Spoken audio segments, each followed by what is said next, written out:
Hello, everybody. The international break is over. Premier League football returns, and Norwich City head to the capital to play bottom of the league Arsenal. Sorry, Charles, I had to throw that in straight away, I'm afraid. That'll be the last time we reference that. Delighted to be joined by Arsenal correspondent for Goal, Charles Watts, and also Canaries Trust board member and Norwich City fan, Sarah Greaves, to preview this clash at the Emirates tomorrow. Charles, given that slightly tongue-in-cheek intro over Arsenal, I guess it probably leads me to the first question, which I guess a lot of people are asking at the moment, which is simply what's going on with Arsenal at the moment. There might not be enough time for you to fully explain, but just talk to us a little bit about the start of the season and maybe why it's not gone in the way that Arsenal would like it to go. And that's me being diplomatic, perhaps.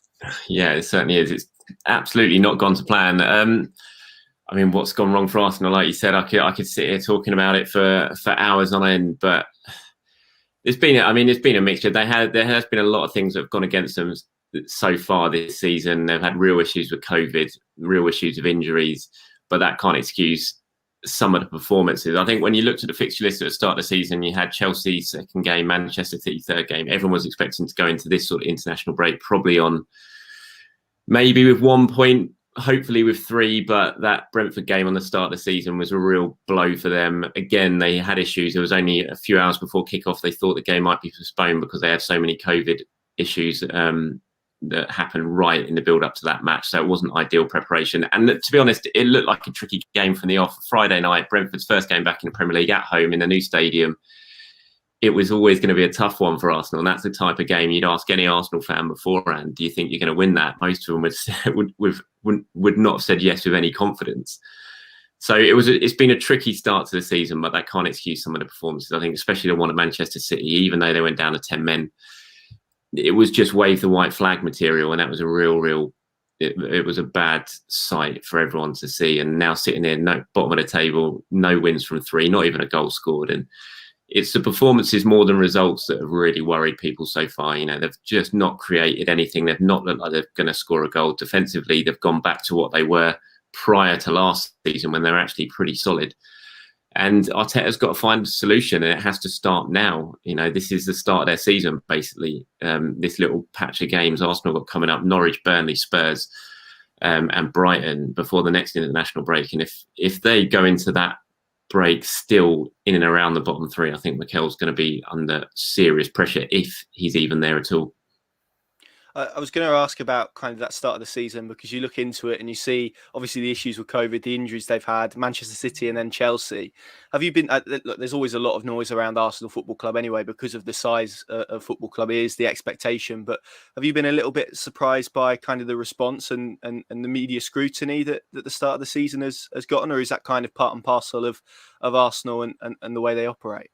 No, it's absolutely part and parcel. You can't sit bottom of the table after 3 games without scoring a goal if you're Arsenal and not get a huge amount of criticism. It's just going to happen. The expectation, the size of the club, the history of the club, it's just what it comes with the territory. And Arteta will know that, the players will know that.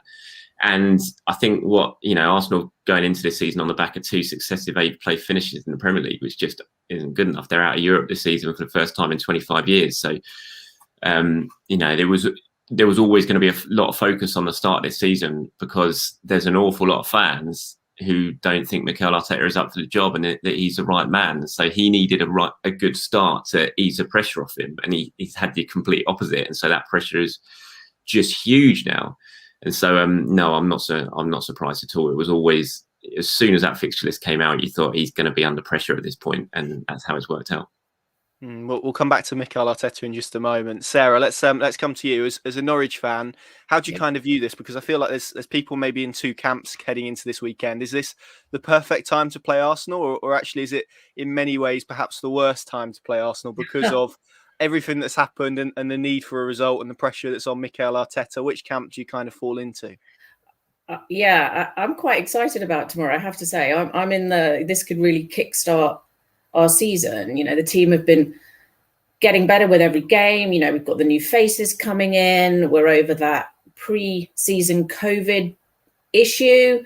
Everyone's fit, nearly everyone's fit. I don't think it's a bad time to be playing them. As you said, Connor, it can go either way tomorrow. It could be like this stunning day where we kickstart our season, or it could be that man, now this is really tough going.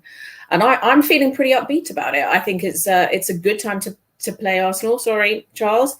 I think it will be a cracking game. I mean, who'd have thought this would be a 6-pointer at this, time of the season, heading to the Emirates in September? And I think the boys are going to really have a good day tomorrow. That's my instinct. I'm feeling positive and upbeat about it.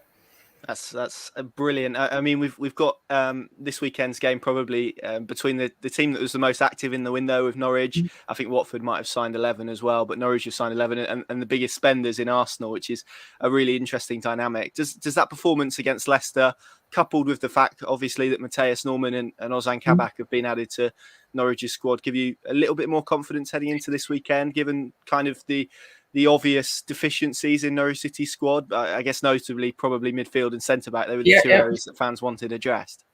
Yeah, we all went into that Liverpool game thinking, oh, this is, let's see what happens. This could be a really good way to start the season. Having seen them at the previous game at Anfield when we were promoted, I thought they played better this time round. I thought we looked more cohesive. I was feeling really quite upbeat and thinking the season's going to be okay. Yeah, a bit worried about the shots on target, but I thought we were looking all right. The Man City game was a real sucker punch. I didn't think they played as they could. They didn't have the passion or the belief. It was just like, we've turned up and we've given up. I think the signings have been incredibly good. I mean, the amount of people we've brought in, I was just sitting here this morning thinking about, which 11 would I put out? And actually, when you've got so much strong competition for so many places around the pitch now, it's not like you can go, oh, that's the first 11. It really is going to be really interesting to see how that team now gel, who he puts out as that first 11. And that first 11, knowing there is someone equally as good as them on the bench, ready to take their place if they're not playing as well as Daniel Farke knows they can. So, yeah, I think we've seen slow, steady improvement. The Leicester game, they really had to turn it around after Man City. Obviously, they had the cup game, which was a stunner for them to get their confidence back up and those fringe players to say, hey, look at us, which obviously hopefully makes the first 11 think, oh, hang on a minute, we need to, be upping our game here. So I think tomorrow is going to be fascinating to see who he puts out. Does he risk some of those new signings who have literally just trained yesterday, isn't it, for the first time with their teammates? Does he say, right, you've been playing well for your international teams, your countries, let's get you out there and see what happens. And there's certain people I obviously wouldn't drop, but I think it's going to be interesting to see who he puts out as the first team tomorrow. Agreed. Probably in a different situation than he was 2 years ago. He's got a lot more options this time around, and it's up to him to piece those together, isn't it? So. Yeah, you're not fearful about someone getting injured. 2 years ago, as soon as Hanley or someone got injured, we were fearful. And the team they put out did their best, but most of them had never played at that level before. They're young players who've gone on to gain that experience, but you didn't have that kind of confidence that the person coming off the bench could have been the person picked to start the game, right? And I think this time around, they've really got that strength in depth. It's going to be a question of putting that team together and seeing how they perform as a unit. Absolutely. Charles, Sarah's already described this as a 6 points. I think both of you already said a chance to kind of really kickstart both teams' seasons. So I guess I'm going to ask you the same question first and foremost. Is this a good time to play Arsenal at the moment? I've kind of described maybe Norwich fans being in two camps. Are Arsenal fans kind of sitting in two camps as well? Because at some point there's going to be a reaction, isn't there? You would expect from this Arsenal side, given all of the noise and criticism that they've received in the last 2 weeks. Yeah, you would hope so. There needs to be a reaction. I mean, I think it is a good time to play Arsenal. It can't not be when you look at the position. But Arsenal are looking a lot stronger going into this game than they have done so far this season. They've got players back. Thomas Partey's back in midfield, which is, just going to make a huge, huge difference. It looks like they're going to have their first choice centre-backs for the first time this season in Gabriel and Ben White. Arteta's got a decision to make at right back. Does he put Tomiyasu straight in? He obviously was signed on deadline day. He's only arrived back from Japan yesterday, had his media photos and things like that. Do you throw him straight in at right back, or do you play one more time with either Chambers or Cedric? So that's a big decision. So they're looking stronger than they have done. There are still a few issues. Unfortunately, Emil Smith-Rowe looks like he's probably going to miss out because he picked up an illness while away with England under 21s. Sambi Lokonga looks like he's out, and with Xhaka and El Neni out as well. There's the midfield, although Thomas Partey's back, it's like who's going to play with Thomas Partey? So it's not as strong as it could be, but it's certainly better than it has been. And Arsenal know how big this game is. They've had 2 weeks on the training ground, those who haven't gone away, and not too many have gone away, which says a lot about where Arsenal are right now. They don't actually have too many internationals in that team. And so there's been an awful lot of them back at Colney for 2 weeks working with Artetas solidly. And so you would hope you're going to see a reaction now again on Saturday. I think the first goal is going to be really important. If Norwich get themselves in front on Saturday, then the Emirates crowd is going to turn, and it's going to turn pretty quickly, and it's going to become pretty brutal in there, I would imagine. So Arsenal need to score first just to get the confidence up, to give themselves, just to get the whole monkey off their back of not even scored yet this season. If they do that, then you would hope that might settle them down, and they'll go on and produce a decent performance. But if Norwich get themselves in front tomorrow, then it's going to be tough for Arsenal, because the crowd could easily turn, and then suddenly you've got the pressure of all that on them as well. So it's definitely a good time to be playing Arsenal, no, 100%. But they are in a slightly stronger position than they have been in any other game yet this season. How much pressure do you think there is on Mikel Arteta going into this game? Are we sort of one game away from him being on the brink? Where do you think we kind of are? I've seen people during the international break. I think Joe Cole has come out and said, well, if Arsenal lose this one, he's got to go. I think Charlie Nicholas has said the same on his social media account. So where is Mikel Arteta in terms of his future, and perhaps how close he is to losing his job? I mean, he's close. He'll have to be close. They don't want to get rid of Mikel Arteta. This is a big project that they've bought into, and they've spelt it out time and time again. Edu came out after the transfer window and spoke about it. Arteta's spoken about it. Just look at the signings they've brought in. They're all 6 of them this summer are between 21 and 23. They're not all guaranteed to go straight into the starting 11. This is a big project. This is a rebuild. They've got rid of about 21 players in the last 2 transfer windows, Arsenal. It's a huge rebuild based around potential. And they want Arteta to be the man to oversee that. But unfortunately, as much as you can talk about giving people time and planning for the future, if you're manager at Arsenal, you've got to get results, because if you don't, you're going to get the sack. It's just ultimately what's going to happen. So he needs to get results quickly. I wouldn't say that he would be out if Arsenal don't beat Norwich tomorrow, but I think these 4 games as a whole now coming up in terms of Norwich, Burnley, Spurs, and then Brighton before the next international break, I think they're the ones that he's ultimately going to be judged on. And if they're going to make a decision, it'll probably be at that next international break. They'll give him these 4 games, see if there is a genuine sign of improvement. And if not, then they'll look to make a decision. They sacked Emery in December. If Arteta doesn't pick up results quickly, I'm not sure he'll be given that long this time. I think it could be the next international break before they're faced with certainly making a big decision on what happens next. Fascinating. Yeah, it's really fascinating where these respective sides are. Obviously, both have had very difficult starts to their Premier League season. Obviously, the size of the club's drastically different, expectations drastically different, which kind of leads us on to where Norwich are at the moment, Sarah. I mean, everyone looked at the start of this season and couldn't really get much tougher from a Norwich perspective to come back into the Premier League and face Liverpool, Manchester City, Leicester, and then Arsenal, even given the position that they're in at the moment. As a Norwich fan, how do you view it? Is it really a case of, and I know a lot of people don't like this kind of view of, well, the season starts after game 4 or after game 3 or whatever, but in terms of like Norwich's next 5 probably home games at Carrow look a lot more winnable, I suppose, if you want to use that term. It's very difficult to say that in the Premier League anyway, particularly given Norwich City's history. But do you now see this kind of international break and the conclusion of it also resulting in Norwich City start to life in the Premier League properly, given that it was the sort of first 3 games where there were lots of mitigation in terms of COVID and tough fixtures, whatever? How do you kind of see it? Yeah, I'm kind of glad those games are out of the way. The fixture list when it came out looked horrific, and you looked at it and thought, will we be going into that break with a point or not? And I think if they'd have got a point, and they nearly did against Leicester, we'd have all been thinking, that's not a bad return from those 3 games. So I'm pleased they're gone. We can start afresh. The issues of pre-season are over. They didn't have enough games as a team. They were decimated by COVID. Their fitness probably wasn't there. They just weren't gelling. They obviously missed Buendia in terms of how he controlled the balls through to Pukki. So they've got to think about how they, play without him in the team. And I just didn't think it looked like they needed those games as their pre-season games, right?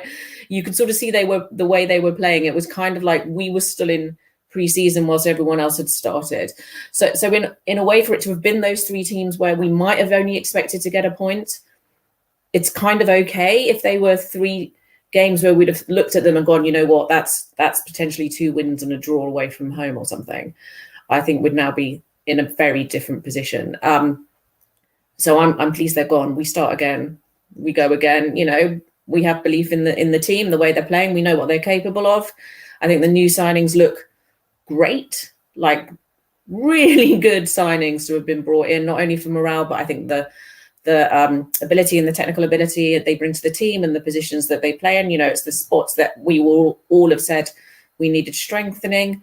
So I think it's been an exceptional transfer window, and it's going to be super interesting to see how they pull it together and how they make it operate. You know, a running joke in our house with the kids is always, you know, Pookie never scores when Dia isn't on the pitch. And that's what we've said for like the last few seasons. Well, now he's not there at all. So who's going to be stepping up and making that work and making that gel? You know, Cantwell, I think, has played particularly well and could really fill in that role going forward. And it'll be interesting to see how the new signings come in and start to connect what could hopefully be a really solid back four now with a midfield with more grit in it through to Pookie up front, and, you know, see what happens. Have you been encouraged by the performances so far? I know we kind of have to park the Manchester City one to an extent. The Liverpool, there were periods I felt where Norwich were yeah, okay. Liverpool was okay. Yeah. I was encouraged. And Leicester, they probably deserved a point, right? And had it not have been for the finest of margins in terms of that VAR decision, they probably would have got one. So have you been encouraged from what you've seen performance wise so far? Even if the exactly. Absolutely, Connor. In terms of how they've been, addressing that sort of challenge head on. Yeah, ignoring Man City. I don't think they were in the right place psychologically when they came out onto the pitch that day. You know, went against them very early on. They never sort of pulled themselves around from it. But I think the other games, they've not looked like they wanted to be beaten. They looked like they were still trying to play the way that we know they can. And, you know, you see Todd Cantwell with the most tackles in the Premier League so far this season. That shows that they're not sitting back and not trying, right? They're out there trying to, you know, show the rest of the Premier League how we can play and what we can do. And I thought Arteta's press conference and comments about us was really interesting this morning, saying how he, you know, likes the way we play. We're a joy to watch. Well, let's hope we are tomorrow, and, you know, we start to show everyone what we're capable of doing. So yeah, I'm encouraged. Charles, if obviously lots of Norwich fans will be watching this, they will have seen lots of criticism that has come Arsenal's way. From a Norwich perspective, what do they need to do on Saturday to really get at Arsenal, to really hurt them, to frustrate Arsenal, I suppose, in the way that you've spoken about? Because it does feel like if they can hold that game at 0-0 for a significant portion, then the crowd inside the Emirates may begin to turn, and that may be something that could go in Norwich City's favour. Yeah, absolutely is. The longer Norwich can keep it level, then, you know, they've got every chance of getting something out of this game, I think, because the crowd will start to turn that. I think there will be initial support there at Arsenal, say first 20-25 minutes.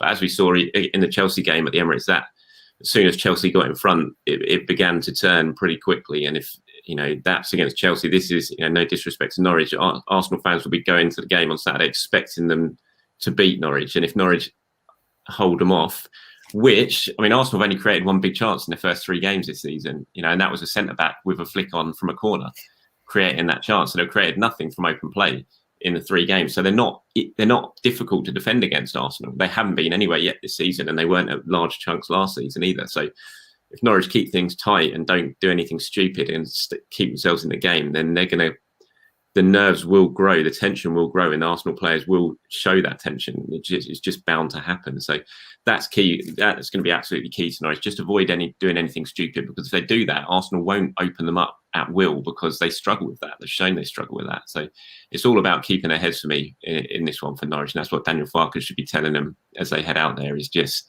stay in the game, play your football, don't do anything silly, and you will get opportunities against this Arsenal side. So that will certainly be his pre-match team talk, I'm sure of it.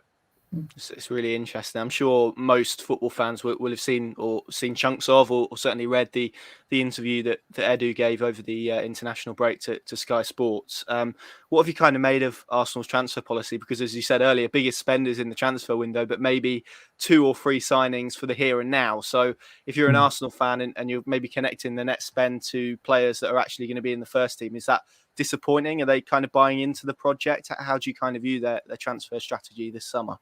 I think it's a pretty even split. I mean, it's difficult to gauge opinion totally because social media opinion differs drastically from actual a lot of level-headed opinion of people who actually go to the games. So it's different. I mean, but I do think it's fairly even split. I think a lot of people like the policy and they understand what's going on, because it's not just been a case of getting players in. It's been having to get out huge amounts of players. Like, it's so much deadwood that they've just been having to basically pay players to leave, experienced players. They've got themselves into so much trouble in the transfer market recently, not just since Wenger went, since before Wenger went.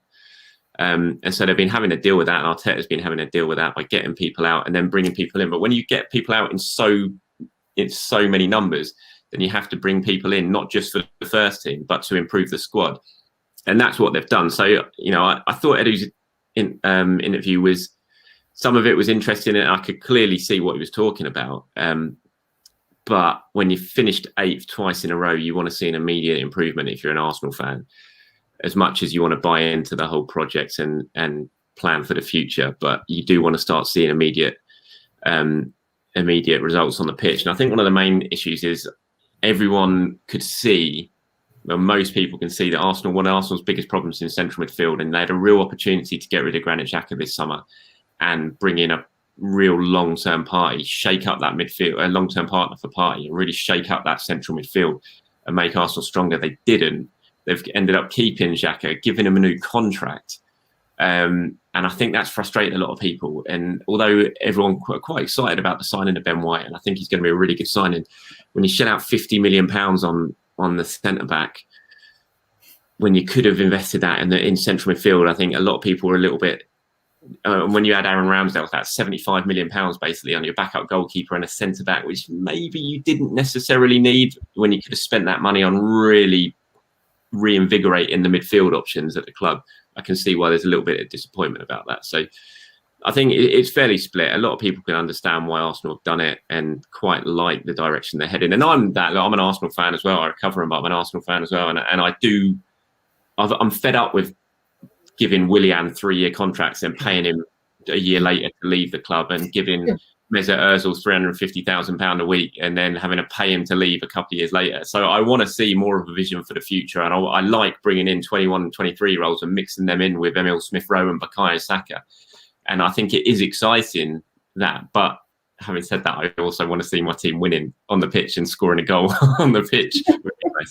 So it's a difficult one to sort of gauge exactly how we all feel about it at the moment. I think we just want to see tangible results. We want to see things beginning to move forward. We want to see the team playing well, and that's it. I think we could have all accepted losing at Manchester City, but you wanted to see them going there and playing with having a little bit about them to take the game, some of the games to Manchester City, and be a little bit of a threat. But just to surrender like they did, that's disappointing. Mm-hmm. So you want to see, Arteta's been there 2 years now, and he won the FA Cup, which is great. But then since then, there's not really been any signs of what he's trying to do and the way he wants his team to play, and where the identity is. So it's not so much just about the transfer market. It's also about seeing the identity on the pitch beginning to come to the fore, and we haven't really seen that yet. Yeah, it's interesting. I think Gary Neville described their transfer approach as scattergun, didn't they? There's been lots of other comments along those lines. I don't understand that from Neville, to be honest, because I think there's plenty of things you can criticise Arsenal for this summer, but in terms of what their strategy is in the transfer market, it's blatantly obvious. It's really clear. They signed 6 players, all between 21 and 23. So the strategy is absolutely clear. So I wasn't quite sure on Neville's comments on that one. They didn't really make too much sense. You can have a go at Arsenal for an awful lot of things, but a confusing transfer strategy isn't really that, because it's pretty blatant, very blatant what the transfer strategy is now. Yeah, well, this is what I was going to say. You've had people who are kind of criticising it like that. You've got Edu, who's come out and explained it and kind of described what the project is. There are maybe people who feel that even though they've outlined what the project is, there's still maybe a little bit of still a little bit rudderless in terms of where they want to actually go with it and actually implementing that, I suppose. So it's more of a philosophical question in terms of where Arsenal are right now. is the fan base willing to support? I mean, you kind of hit the nail on the head there. It's all very well and good saying you've got a project, but can you do that without getting results at a club like Arsenal? Is that an easy argument to win? I suppose it's quite difficult, isn't it? It's very difficult, yeah. It's when you're size a club like Arsenal, you've got to get results. It's plain and simple. The fans will buy into a project. They've done it before. Arsene Wenger had the whole Project Youth. I mean, this is the second time coming really for Arsenal fans seeing this sort of project, because it happened after the move to the Emirates when they had no money, or they said they had no money, and went with the whole Project Youth thing there, and the fans sort of bought into it. But at the same time, they were still seeing results. Arsenal were still finishing top 4. They were still playing great football. They were scoring great goals, and that's the thing that they're not seeing now. The whole project's there, but they're seeing the team lose week in, week out and not score goals. So that's the thing. There's got to be a bit of both to get the fans on board, because the fans won't, as much as you want to support the team, and they do want to support the team and they want to support the project, if they're not having anything to cheer about week after week, it's very hard to maintain that support. So there's got to be a balance there, and that's what Arteta and Arsenal have to find. Yeah, absolutely. And those things, Sarah, sound very similar to Daniel Farke's first season in charge, don't they? When we talk about sort of transition and projects and stuff like that. Norwich obviously finished mid-table championship below Ipswich Town, I think, in that first season under Daniel Farke. So I think Norwich fans will certainly sort of chime with what Charles is saying there. Looking ahead to this weekend, and Sarah, obviously Kabak and Norman are in the door. Two, I think, incredibly exciting signings for Norwich City, really, given the caliber of players that they've been able to bring in and their respective CVs. So you're Daniel Farke. Do you throw them straight into the starting 11? Do you ease them in? What sort of approach do you take? Because as you said, the internationals have maybe thrown up a little bit of difficulty because they've just spent 2 weeks away from Norwich, having signed days before the window closed. So in terms of actually getting them in training and having a look at them, there hasn't been too much opportunity to do that. Yeah, I sort of did my starting 11 in my head this morning, and my instinct was definitely to put Norman in. I would start with him, and I was sort of 50-50 on the centre backs, thinking, is he going to go with a back 4? Is he going to play 3 central defenders like Hanley's been excelling at for Scotland? So I would stick probably with a back 4, and I would start with Kabak. Who are you dropping out? Are you dropping out Gibson or Hanley? I'm dropping out Gibson. Yeah. Interesting. I would concur, I think, actually. Mm-hmm. And then the other area of the pitch I was going to ask you about really is up front. That seems to be where there's quite a bit of debate about Teemu Pukki. He obviously got off the mark in the Premier League, although it was a penalty against Leicester. Would you persist with him for this game? Obviously, it matters probably made a little bit tougher for sort of Josh Sargent, because he only played in the early hours of Thursday morning for the US against Honduras. So probably not ideal preparation for a game on Saturday afternoon. Ida put in a couple of decent performances for Ireland. So does he come into the conversation? How are you kind of viewing the striker debate at the moment? I was sticking with Pukki starting up front. I think, he had a tough pre-season. He didn't look fit against Liverpool to me, but he's gained that fitness back. I think he had one reasonably solid game for Finland while he was away. His confidence will be up. I know it was a penalty, but as soon as you start scoring as a striker, your confidence starts coming back. I think to switch him out would probably disrupt the team more than switching some of the others out. I would start with him, absolutely, but I would not be afraid to swap him in the second half earlier than perhaps Daniel Farke does normally. If it's looking like, we're having a good game, but we need to score a goal, I would then switch him out. And who would I go with? I might give Ida a go, actually. I think he's had some good games for Ireland. See how he gets on. Lovely stuff. Charles, let's come to you then, just to round this off. How do you see this game going on Saturday? And then, of course, I'll ask you for a score prediction as well, which who knows? It could be anything, couldn't it? Yeah, honestly, I just don't know how this one's going to play out. It's really difficult. Like I said earlier, I think the first goal is all important. If Arsenal can score early, just get that whole monkey off the back, as I said, and just show that they can score a goal, they can create a chance. If they can do that, they get the fans behind them. The sun shining, they could end up having an enjoyable day at the Emirates. I mean, I'm looking forward. They're going to, like I said, Thomas Partey is going to be so influential. It's so important having him back. You're going to have Odegaard at number 10 for the first time back at the Emirates this season.